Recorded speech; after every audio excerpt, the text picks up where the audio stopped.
नमस्कार सर्वांना, श्री स्वामी समर्थ. तर कालच्या व्हिडिओमध्ये बऱ्याच जणांनी आपल्या विचारलं होतं की एवढा मोठा मुखवटा असा कसा काय लावला होता.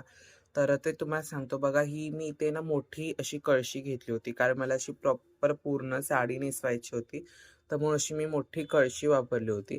तर पानं जरा घेताना आपण जेव्हा मार्गशीर्षची पूजेची पानं घेतो आपण 5 प्रकारची, तर ती जरा जास्त प्रमाणामध्ये घ्यायची आणि ती अशी पूर्ण बॅक साईडला टाकायची, बॅकड्रॉपला.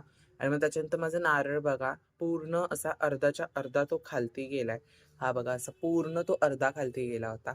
तर मी काय केलं, हा जो ब्लाऊज पीस मी इथे लावला होता ना, तर तो इथे बघा असा त्याचा खाचा मी तयार केला. आणि त्या खाच्यामध्ये जो बेस होता मुखवट्याचा तो इथे परफेक्ट बसला. आणि मुखवट्याचा धागा इकडे परफेक्ट पाठीमागे आला होता. तर असा पूर्ण तो मुखवटा नीट बसला होता. मी कुठला हारामध्ये वगैरे त्याला अडकवलं नव्हतं. तो स्वतःच नीटनेटका बसला होता. सर्वांना श्री स्वामी